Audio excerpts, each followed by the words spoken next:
ਇਹਨਾਂ ਦੇ ਉੱਡਣ ਦਾ ਬਿਲਕੁਲ ਕੋਈ ਖਤਰਾ ਹੀ ਗਾ ਨਹੀਂ। ਹਨੇਰਾ ਮੈਂ ਮਾਰ ਕੇ ਇਸ ਤਰ੍ਹਾਂ ਇਹ ਆਈ ਪੂਰੀ ਦੀਵਾਰ ਮੇਰੀ ਨਾ ਹੱਥ ਲੱਗ ਗਈ ਤੇ ਇਹ ਦੇਖ ਲਓ ਉਸ ਤਰ੍ਹਾਂ ਸਾਰਿਆਂ ਨੂੰ।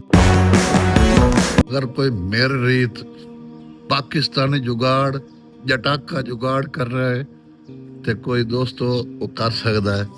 ਇਹ ਤਾਰ ਆਈ ਪਈ ਹੈ, ਇਹ ਵੇਦੇ ਪਏ, ਇਹ ਤਾਰ ਵੇਦੇ ਪਏ ਤੇ ਇਹ ਸੋਲਰ ਪਲੇਟਾਂ ਮੇਰੀ ਪਈਆਂ ਉੱਤੇ ਇੰਜੀ ਇਹ ਲਾਰਾਂ ਤੇ ਲੱਗੀਆਂ ਖਾਲੀਆਂ ਤੇ ਇਹ ਇਹਨਾਂ ਦਾ ਖਤਰਾ ਹੈ ਹੁਣ ਇਹਨਾਂ ਦਾ ਉੱਡਣ ਦਾ।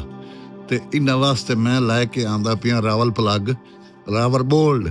ਉੱਥੇ ਸੁਰਾਖ ਮਾਰ ਕੇ ਰਾਵਲ ਬੋਲਡ ਲਾ ਕੇ ਉਤੋਂ ਤਾਰ ਲਾ ਕੇ ਵਿੱਚ ਤਾਂ ਅੱਛੇ ਕਾਬਲੇ ਲਈਸਾਂ ਕਿ ਤਾਂ ਕਿ ਇਹਨਾਂ ਨੂੰ ਛਿੱਕ ਪੂਰੀ ਆ ਜਾਵੇ।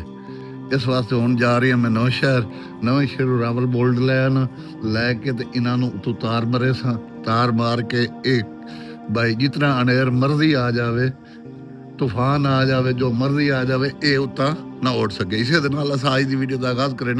अस्सलाम वालेकुम दोस्तों, क्या हाल चाल है? उम्मीद करें सब मेरा खैर खैरियत में दोस्तों।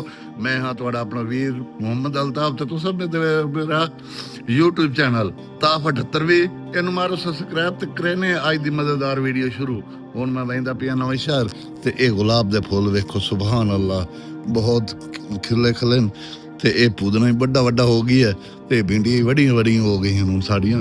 ਤੇ ਅਸੀਂ ਹੁਣ ਵਹੀਂ ਦਾ ਪਿਆ ਮੈਂ ਨਵਾਂ ਸ਼ਹਿਰ ਉਥੋਂ ਰਾਵਲ ਬੋਲਡ ਲੈ ਆਨੇ ਆ ਕੇ ਇਹਨਾਂ ਨੂੰ ਫਿੱਟ ਕਰਨੇ ਤਾਂ ਕਿ ਅਨੇਰ ਹੈ ਪਿਆ ਕੱਲ ਤੂਫਾਨ ਨਹੀਂ ਬਾਰਿਸ਼ ਹੀ ਹੈ ਤੇ ਬਹੁਤ ਵੱਡਾ ਤੂਫਾਨ ਹੈ ਪਿਆ ਨੈਟ ਦੇ ਮੁਤਾਬਿਕ। ਬਾਕੀ ਤਾਂ ਅੱਲਾ ਜਾਣਦਾ ਬਾਈ ਕਿਆ ਹੋ ਸੀ ਤੇ ਕਿਆ ਨਾ ਹੋ ਸੀ ਇਹ ਤਾਂ ਮੈਨੂੰ ਨਹੀਂ ਪਤਾ।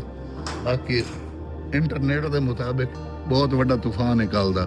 ਹੁਣ ਚੱਲ ਨਿਕਲਦਾ ਵੀ ਮੈਂ ਨਵਾਂ ਸ਼ਹਿਰ ਸੁਕਾ ਛੋਰ ਨੂੰ ਲੈਣੇ ਤੇ ਵਈ ਨਵਾਂ ਸ਼ਹਿਰ ਚੌਕ ਨਵਾਂ ਸ਼ਹਿਰ ਅਸਾਂ ਪਹੁੰਚ ਆਇਆ। ਕੋਈ ਸੌਦੇ ਸਲਫ ਲੈਣੇ ਹੁੰਦੇ ਨੇ ਇੱਥੇ ਦੋਸਤ ਜਿਹੜੇ ਨਾ ਦੁਕਾਨ ਵਾਲੇ ਜਾਂ ਜ਼ਿਆਦਾ ਕੋਈ ਇਤਰਾਜ਼ ਕਰਦੇ ਨੇ ਵੀਡੀਓ ਬਣਾਉਣ ਨਾ ਬਣਾਉਣ ਦੇ ਵਾਸਤੇ। ਅਸਾਂ ਇਸ ਵਾਸਤੇ ਇੱਥੇ ਵੀਡੀਓ ਨਹੀਂ ਬਣਾਉਂਦੇ। ਇੱਥੋਂ ਕਿ ਜਿਹੜਾ ਸੌਦਾ ਸਲਫ ਲੈਣਾ ਅਸਾਂ ਉਹ ਲੈ ਲੈਂਦੇ ਤੇ ਮੋੜ ਜਿਵੇਂ ਵਾਪਸੀ ਵਈ ਸੂ ਖਾਈ ਵਾਂ ਤੇ ਫਿਟਿੰਗ ਜਿਵੇਂ ਸ਼ੁਰੂ ਕਰੇ ਸੂ ਉਸ ਦੇ ਨਾਲ ਹੀ ਅਸਾਂ ਬਾਤ ਤੁਹਾਨੂੰ ਵਿਖਾਉਂਦੇ ਹਾਂ। ਅਸਾਂ ਜਿਹੜੀ ਤੁਹਾਨੂੰ ਦੱਸਿਆ ਹੈ ਬਾਈ ਜੱਟ ਜੱਫਾ ਜੁਗਾੜ, ਇਹ ਅਸਾਂ ਕੀਤਾ ਹੈ। ਇਹ ਵੇਖ ਲਓ ਬਾਈ, ਇਹ ਅਸਾਂ ਰਾਵਲ ਬੋਲਡ ਲਾਇਆ ਇੱਥੇ ਤਲਵੇ ਇਹਦੇ ਦੀਵਾਰ 'ਚ। ਇਹ ਉੱਤੇ ਤਾਰ ਇਹ ਪੇ ਸਟੀਲ ਵਾਇਰ ਤਾਰ ਹੈ, ਇਹ ਸਟੀਲ ਵਾਇਰ ਤਾਰ ਹੈ। ਇਹ ਸਾਡੀਆਂ ਸਿੱਲਾਂ ਲੱਗੀ ਹੋਈਆਂ ਨੇ, ਇਹਦੇ ਉੱਤੇ ਇੰਜੀ ਰੱਖਿਆ ਹੋਇਆ। ਇੱਥੇ ਐਂਗਲ ਲਾਉਣੀ ਪੈਂਦੀ ਆਈ, ਐਂਗਲ ਇੱਥੇ ਮੌਕੇ ਤੇ ਹਾਈ ਕੋਈ ਨਾ। ਫਿਲਹਾਲ ਜਿਹੜਾ ਵੀ ਇਹ ਕੰਮ ਖਾਤੇ 'ਚ ਐਂਗਲ ਜਿਤਨਾ ਕੰਮ ਕਰ ਸੀਏ ਇਸ 'ਚ ਕੋਈ ਇਹੋ ਜਿਹੀ ਸ਼ੱਕ ਹੈ ਨਹੀਂ। ਇਹ ਫਿੱਟ ਹੋ ਗਈ ਹੈ ਮੁਕੰਮਲ ਤੌਰ ਤੇ। ਉਹ ਤੂੰ ਕੜਾ ਬਣਾਇਆ, ਉਹ ਤੂੰ ਉਸ ਪੈਪ ਇਹ ਕੜਾ ਵਿਖਾਓ ਤੂੰ ਜਿਸ ਤਰ੍ਹਾਂ ਬਣਾਇਆ। ਹਾਂ ਇਹ ਕੜਾ ਇਹ ਜਿੱਥੇ ਛੋਰ ਹੱਥ ਲਾਈ ਖਲਾ ਇੱਥੇ ਕੜਾ ਪੈਪ ਹੀ ਫਸਾ ਦਿੱਤਾ, ਪੈਪ ਫਸਾ ਕੇ ਤੇ ਇਹ ਤਾਰ ਉੱਤੋਂ ਜਿਹੜਾ ਨਾ ਉਹ ਤਾਂਬੇ ਦੀ ਤਾਰ ਮਾਰੀ ਤਲੂ ਤਾਰ ਨਿਵਾ ਕੇ ਤੇ ਇਹ ਜਿਹੜਾ ਵੀ ਇਹ ਤਾਂਬੇ ਦੀ ਤਾਰ ਮਾਰੀ ਇੱਥੇ। ਇਹ ਰੈਂਚ ਨਾਲ ਹੁਣ ਮੈਂ ਇਹਨੂੰ ਟਾਈਟ ਕਰਾਂਦਾ ਪਿਆ। ਇਹ ਵੇਖੋ ਇਹ ਇੱਥੇ ਹੋਵੇ ਸੀ ਫੁੱਲ ਟਾਈਟ। ਇਸ ਤਰ੍ਹਾਂ ਨਾਲ ਇਹ ਵੀ ਅਸਾਂ ਇਸ ਨੂੰ ਵੀ ਫੁੱਲ ਟਾਈਟ ਕਰ ਲੈਨੇ ਆ। ਇਹ ਵੇਖੋ ਇਹ ਵੀ ਅਸਾਂ ਫੁੱਲ ਟਾਈਟ ਕਰਾਂਦੇ ਪਿਆ ਰੈਂਚ ਨਾਲ।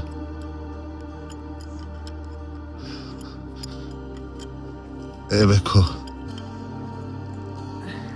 ਇਸੇ ਤਰੀਕੇ ਨਾਲ ਜਿਹੜਾ ਪਿਆ ਅਗਲੀ ਸਾਈਡ ਤੋਂ ਹੀ ਇਸ ਸਾਈਡ ਤੋਂ ਹੀ ਦੋਹਾਂ ਸਾਈਡਾਂ ਤੋਂ ਅਸਾਂ ਇਹਨੂੰ ਕਵਰ ਕੀਤਾ ਹੈ ਤਾਂ ਕਿ ਹਨੇਰ ਜੇ ਲਈ ਆਵੇ, ਜਾਖੜ ਆਵੇ, ਤੂਫਾਨ ਆਵੇ, ਜੋ ਚੀਜ਼ ਆ ਸੀ ਇਹ ਇੱਥੋਂ ਉੱਤਾਂ ਇਸ ਤੋਂ ਉੱਤਾਂ ਨਹੀਂ ਚੋ ਸਕਦੀ। ਸਮਝ ਆ ਗਈ? ਅਸੀਂ ਉਮੀਦ ਕਰੇ ਨਾ ਸਭ ਦੋਸਤਾਂ ਨੂੰ। ਅਸਾਂ ਇਹ ਲੱਗਿਆ ਤੇ ਇਹਨੂੰ ਇੱਥੇ ਡਰਿਲ ਨਾਲ ਸੁਰਾਖ ਕੀਤਾ, ਡਰਿਲ ਨਾਲ ਸੁਰਾਖ ਕਰਕੇ ਰਾਵਲ ਬੋਲਡ ਅਸਾਂ ਵਿੱਚ ਠੋਕ ਕੇ ਉਹ ਉੱਤੋਂ ਕੱਸ ਦਿੱਤਾ। ਇਹ ਉੱਤੇ ਨਟ ਵੈਲਡ ਕੀਤਾ ਹੋਇਆ ਰਾਵਲ ਬੋਲਡ ਦੇ ਉੱਤੇ ਅਸਾਂ ਨਟ ਵੈਲਡ ਕਰ ਦਿੱਤਾ ਹੈ। ਇਹ ਵੈਲਡ ਕਰਕੇ ਇਸ ਤਰ੍ਹਾਂ ਨਾਲ ਅਸਾਂ ਇਹ ਸ਼ਿਕੰਜੇ ਵਾਸਤੇ ਇਹ 4 ਇੰਚ ਦੇ ਮੁਕਾਬਲੇ ਲੈਣ 3 ਸੂਤਰ ਦਾ ਇਹ ਉੱਤੇ ਨਟ ਲਾ ਦਿੱਤਾ। ਅਗਰ ਜ਼ਿਆਦਾ ਖਤਰਾ ਹੋਵੇ ਇਹ ਬੰਦਾ ਕਾਬਲਾ 4 ਸੂਤਰ ਦਾ ਲਾ ਸਕਦਾ। ਇਹ ਨਟ ਜਿਹੜਾ 5 ਸੂਤਰ ਦਾ ਲੈ ਕੇ ਵੈਲਡ ਕਰਾ ਲਓ।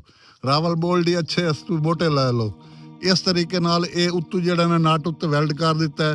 ਇਹ ਅਸਾਂ ਇੱਥੇ ਇਸ ਤਰ੍ਹਾਂ ਨਾਲ ਇਹਨੂੰ ਵਲਾ ਕੇ ਇਸ ਨੂੰ ਇੱਥੇ ਬੰਨ ਦਿੱਤਾ ਤਾਂ ਕਿ ਇਹ ਖੁੱਲੇ ਹੀ ਨਾ, ਅੱਗਾ ਉੱਤੋਂ ਹੀ ਨਾ ਖੁੱਲੇ, ਕੁਛ ਹੀ ਨਾ ਖੁੱਲੇ। ਇਹ ਟਾਈਟ ਹੋ ਗਈ ਸੀ। ਇਸ ਟਾਈਟ ਹੋਣ ਨਾਲ ਇਹ ਸਾਰਾ ਨਿਜ਼ਾਮ ਇਹ ਯਾਨੀ ਕਿ ਇਹ ਥੱਲੇ ਪ੍ਰੈਸ ਹੋ ਗਈ ਸੀ ਇਸ ਤਰ੍ਹਾਂ ਥੱਲੇ। ਇਹ ਉੱਤਾ ਚਵਣ ਵਾਲਾ ਤਾਂ ਨਾ ਨਹੀਂ ਹੋ ਸਕਦਾ। ਇਹ ਤਲੂ ਸਿੱਲਾ ਮਜ਼ਬੂਤ ਹੋਵਣ, ਪੱਕੀ ਹੋਵਣ, ਅਵਲ ਜਿਹੜੇ ਵਾਰ ਲਾਏ ਹੋਣ। ਇਸ ਤਰੀਕੇ ਨਾਲ ਇਹ ਮੁਕੰਮਲ ਭਾਈ ਰਾਸੀਏ ਇਹ ਜਿਸ ਤਰ੍ਹਾਂ ਹਨੇਰਾ ਸੀ ਇੱਥੋਂ ਇਹ ਨਹੀਂ ਚਾਹ ਸਕਦੇ। ਸਮਝ ਆ ਗਈ ਹੈ ਦੋਸਤੋ। ਇਸ ਵਾਸਤੇ ਅਸਾਂ ਤੁਹਾਨੂੰ ਦੱਸਦੇ ਪਏ ਹਾਂ ਇਹ ਘਰ ਪਿਆ ਤੇ ਉਹ ਸਸਤਾ ਜੁਗਾੜ ਐਂਗਲ ਲਾਇਆ ਵੀ ਆ। ਐਂਗਲ ਬਣਦੀ ਆਏ ਤਕਰੀਬਨ ਮੇਰੇ 7-8 ਹਜ਼ਾਰ ਰੁਪਏ ਦੀ ਜਾਂ 10,000 ਰੁਪਏ ਦੀ। 10,000 ਰੁਪਏ ਦੇ ਨਾਲ ਉਹਦੇ ਰਾਵਲ ਬੋਲਡ ਹੀ ਉਹਨੂੰ ਲੱਗਣੇ ਹਨ 4-4 ਰਾਵਲ ਬੋਲਡ ਲੱਗਣੇ ਹਨ। ਇਹ ਇੱਕ ਰਾਵਲ ਬੋਲਡ ਲਾ ਕੇ ਇਹਨੂੰ ਅਸੀਂ ਮਜ਼ਬੂਤ ਵੀ ਕਰ ਲਿਆ। ਔਰ ਇਹ ਸਾਰੀ ਜ਼ਿੰਦਗੀ ਵਾਸਤੇ ਇਹ ਸਟੀਲ ਵੈਲ ਤਾਰ ਹੈ। ਇਹ ਸਟੀਲ ਵੈਲ ਤਾਰ ਹੈ। ਇਹ ਨਾ ਟੁੱਟਣ ਵਾਲੀ ਹੈ ਨਾ ਗਲਣ ਵਾਲੀ ਹੈ ਨਾ ਇਹਨੂੰ ਕੁਛ ਹੋ ਸਕਦਾ।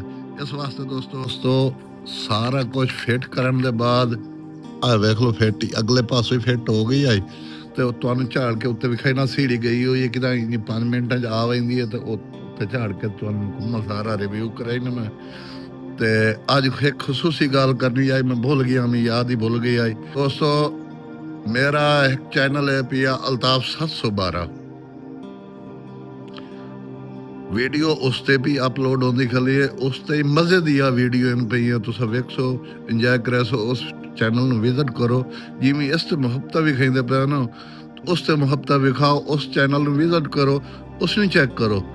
ਉਸ ਤੇ ਵੇਖੋ ਬਈ ਇੱਕ ਦੀ ਵਾਰ ਇਸ ਤੇ ਲੋਡ ਹੁੰਦੀ ਹੈ ਵੀਡੀਓ ਇੱਕ ਦੀ ਵਾਰ ਉਸ ਤੇ ਲੋਡ ਹੁੰਦੀ ਹੈ। ਜਿਹੜੀ ਦੀ ਵਾਰ ਇਸ ਤੇ ਲੋਡ ਨਾ ਹੋਵੇ ਅਲਤਾਫ 7820 ਤੇ ਲੋਡ ਨਾ ਹੋਵੇ ਅਲਤਾਫ 712 ਤੇ ਲੋਡ ਹੁੰਦੀ ਹੈ। ਤੇ ਜਿਹੜੀ ਦੀ ਵਾਰ 712 ਤੇ ਅਲਤਾਫ 712 ਤੇ ਲੋਡ ਹੋਵੇ ਅਲਤਾਫ 7820 ਤੇ ਲੋਡ ਹੁੰਦੀ ਹੈ। ਇਸ ਨੂੰ ਚੈੱਕ ਕਰੋ ਉਸ ਦਾ ਵਿਜ਼ਿਟ ਕਰੋ ਤੇ ਔਰ ਇਸ ਦੇ ਨਾਲ ਹੀ ਮੈਂ ਤੁਹਾਨੂੰ ਇਹ ਉਤਲਾ ਝਾੜ ਕੇ ਵਿਖਾਈ ਨਾ ਤੇ ਤੁਹਾਡੀ ਦੋਸਤਾਂ ਦੀਆਂ ਬੜੀਆਂ ਮੁਹੱਬਤਾਂ ਬਹੁਤ ਹੀ ਮੁਹੱਬਤਾਂ ਮੈਂ ਵੇਖਦਾ ਪਿਆ ਬਈ ਬੜੀਆਂ ਮੁਹੱਬਤਾਂ ਵਿਖਾਈਂਦੇ ਪਏ। ਆਪਣੀ ਮੁਹੱਬਤਾਂ ਦਾ ਸਬੂਤ ਇਹੀ ਹੋਏ ਤੁਹਾਡਾ ਉਸ ਚੈਨਲ ਦਾ ਵਿਜ਼ਿਟ ਕਰੋ ਉਸ ਚੈਨਲ ਨੂੰ ਸਬਸਕ੍ਰਾਈਬ ਵੀ ਨਾਲ ਕਰੋ ਤੇ ਕਮੈਂਟ ਇਸ ਲਾਜ਼ਮੀ ਦੱਸਿਆ ਕਰੋ ਤੁਹਾਨੂੰ ਵੀਡੀਓ ਕਿਸ ਤਰ੍ਹਾਂ ਦੀ ਲੱਗਦੀ ਹੈ। ਤੇ ਜਿਵੇਂ ਸੀੜੀ ਆਉਂਦੀ ਹੈ ਹੁਣ ਝਾੜ ਕੇ ਉੱਤਰੇ ਵਿਜ਼ਿਟ ਕਰਾਈ ਨਾ ਤੁਹਾਨੂੰ ਬਈ ਜਿਹੜੀ ਅੱਜ ਮੈਂ ਉਹ ਸਾਰਾ ਖਾਕਾ ਜਿਹਾ ਤੇ ਮਿੱਟੀ ਜਿਹੀ ਤੇ ਸਾਰੀ ਮੇਰੇ ਉੱਤੇ ਆ ਗਈ ਆਈ ਰੇਤਾ ਜੀ ਆ ਤੇ ਮੈਂ ਇਸ ਤਰ੍ਹਾਂ ਉਹ ਰੇਤਾ ਜੀ ਵਜੂਦ ਤੇ ਆਇਆ ਤੇ ਇੰਨੀ ਕੱਪੜੇ ਹੁਣ ਚੇਂਜ ਕੀਤੇ ਨੇ ਤੇ ਸਾਰੇ ਚੇਂਜ ਮੈਂ ਕਰਕੇ ਨਹਾ ਧੋ ਕੇ ਫਰੈਸ਼ ਹੋ ਕੇ ਆਇਆ। ਮੈਂ ਆਖਿਆ ਬਈ ਹੁਣ ਦੋਸਤਾਂ ਦਾ ਜਿਹੜਾ ਕੰਮ ਤੂੰ ਰਹਿੰਦਾ ਵੀ ਉਹ ਹੀ ਚੈੱਕ ਕਰਾ ਵੀ ਹੈ। ਵੇਖ ਲਓ ਮੈਂ ਇਹ ਇੱਥੋਂ ਤੱਲੂ ਜਿਹੜਾ ਮੈਂ ਫਿੱਟ ਕੀਤਾ ਇਹ ਇੱਥੇ ਇਹ ਹੋਇਆ ਖਲਾ ਇੱਥੋਂ ਅਗਲੇ ਪਾਸੋਂ ਤੁਹਾਨੂੰ ਉੱਤੇ ਝਾੜ ਕੇ ਮੁਕੰਮਲ ਤੌਰ ਤੇ ਰਿਵਿਊ ਕਰਾਈ ਨਾ ਵੱਧ ਤੁਹਾਨੂੰ ਸਮਝ ਆਵੇ ਸੀ ਮੁਕੰਮਲ ਤੌਰ ਤੇ। ਵੇਖੋ ਦੋਸਤੋ ਇਸ ਤਰ੍ਹਾਂ ਨਾਲ ਇਹ ਕੜਾ ਬਣਾਇਆ ਮੈਂ ਇਹ ਇਸ ਤਰ੍ਹਾਂ ਵਿੱਚ ਫਸਾ ਕੇ ਉਦੋਂ ਹੀ ਫਸਾ ਕੇ ਇਹ ਥੱਲੇ ਸ਼ਿਕੰਜੇ ਲੱਗ ਗਏ। ਇਹਦੇ ਤਾਰਾਂ ਬਿਲਕੁਲ ਟਾਈਟ ਹੈ। ਇਹ ਸੋਲਰ ਪਲੇਟਾਂ ਮੇਰੀ ਪਈਆਂ ਇਹਨਾਂ ਦੇ ਉੱਡਣ ਦਾ ਬੜਾ ਖਤਰਾ ਹੈ ਜਿਸ ਵਜ੍ਹਾ ਤੋਂ ਮੈਨੂੰ ਇਹ ਲਾਜ਼ਮੀ ਲਾਉਣੀ ਪਈ ਹੈ। ਇਹ ਬੈਕ ਸਾਈਡ ਤੋਂ ਇਹ ਵੇਖ ਲਓ ਇਹ ਉੱਚੀਆਂ ਏਸੀਲਾਂ ਦੇ ਪਿੱਲਰ ਲੱਗੇ ਹੋਏ ਨੇ ਵੇਖ ਲਓ ਇਹਨਾਂ ਪਿੱਲਰਾਂ ਦੇ ਨਾਲ ਇਹ ਵੇਖੋ ਬਾਹਰ ਵੇ ਕੜਾ ਬਣਾ ਕੇ ਇਹਦੇ ਵਿੱਚ ਫਸਾਇਆ। ਇਹ ਤਾਂਬੇ ਦੀ ਤਾਰਾਂ ਵੇ ਤੇ ਪੈਸੋ ਇਹ ਤੋਂ ਵਲੇਟਿਨ ਤਾਂ ਕਿ ਤੂੰ ਖੁੱਲੇ ਨਾ ਤੇ ਤਲੂ ਉਹ ਸ਼ਿਕੰਜਾ ਲੱਗਾ ਖਲਾ ਰਾਵਲ ਬੋਲਡ ਲਾ ਕੇ ਦੀਵਾਰ ਦੇ ਵਿੱਚ ਸੁਰਾਖ ਮਾਰ ਕੇ ਇਸ ਤਰ੍ਹਾਂ ਇਹ ਆਈ ਪੂਰੀ ਦੀਵਾਰ ਮੇਰੀ ਨਹਾਤ ਲੱਗ ਗਈ।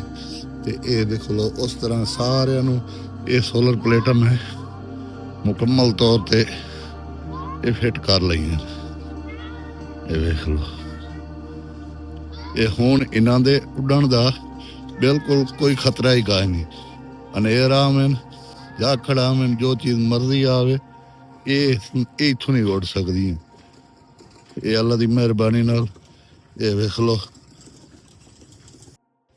ਤੇ ਮੈਂ ਉਮੀਦ ਕਰੇ ਨਾ ਮੇਰੇ ਦੋਸਤਾਂ ਨੂੰ ਇਹ ਵੀਡੀਓ ਪਸੰਦ ਆਈ ਹੋਸੀ ਤੇ ਇਸ ਵੀਡੀਓ ਨੂੰ ਮੁਕੰਮਲ ਵਾਚ ਕਰਨਾ ਔਰ ਇਹ ਤਜਰਬਾ ਹਰ ਬੰਦੇ ਵਾਸਤੇ ਜ਼ਰੂਰੀ ਹੁੰਦਾ। ਚਲੋ ਕੋਈ ਬੰਦੇ ਜਿਹੜੇ ਨਹੀਂ ਕਰ ਸਕਦੇ ਨਾ ਕਰ ਸਕਣ ਤੇ ਦੂਸਰੇ ਕੋਲ ਕਰਵਾ ਤਾਂ ਸਕਦੇ ਨੇ ਨਾ। ਇਸ ਤਰ੍ਹਾਂ ਨਾਲ ਇਹ ਜਿਵੇਂ ਇਹ ਹੋਇਆ ਖਲਾ ਬਈ ਇਸੇ ਤਰੀਕੇ ਨਾਲ ਬੰਦਾ ਕਰ ਸਕਦਾ ਕੰਮ ਖਰਚੇ 'ਚ। ਜਿਹੜਾ ਬੰਦਾ ਖਰਚਾ ਕਰ ਸਕਦਾ ਉੱਧਰ ਤਾਂ ਕੋਈ ਪ੍ਰੋਬਲਮ ਨਹੀਂ। ਦੂਏ ਬੰਦੇ ਕਰਨਾ ਹੁੰਦਾ ਜਿਵੇਂ ਮਰਜ਼ੀ ਆਵੇ ਕੀਤੀ ਰੱਖੇ ਉੱਦਾਂ ਤਾਂ ਕੋਈ ਪ੍ਰੋਬਲਮ ਨਹੀਂ ਹੈ। ਜਿਹੜੇ ਮੇਰੇ ਸਮੇਂ ਗਰੀਬ ਆਦਮੀ ਹਨ ਉਹ ਇਸ ਤਰ੍ਹਾਂ ਕਰ ਸਕਦੇ ਨੇ। ਉਮੀਦ ਕਰੇ ਨਾ ਤੁਸੀਂ ਵੀਰਾਂ ਨੂੰ ਇਹ ਵੀਡੀਓ ਪਸੰਦ ਆਈ ਹੋਸੀ ਤੇ ਇਸ ਵੀਡੀਓ ਨੂੰ ਲਾਈਕ ਕਰੇ ਸੋ ਮੇਰੇ ਚੈਨਲ ਨੂੰ ਸਬਸਕ੍ਰਾਈਬ ਕਰੇ ਸੋ ਆਪਣੇ ਦੋਸਤਾਂ ਹੀ ਸ਼ੇਅਰ ਕਰੇ ਸੋ। ਹੁਣ ਮੈਨੂੰ ਦਿਓ ਇਜਾਜ਼ਤ ਮਿਲ ਸੋ ਅਗਲੀ ਵੀਡੀਓ 'ਚ। ਅੱਲਾ ਹਾਫਿਜ਼।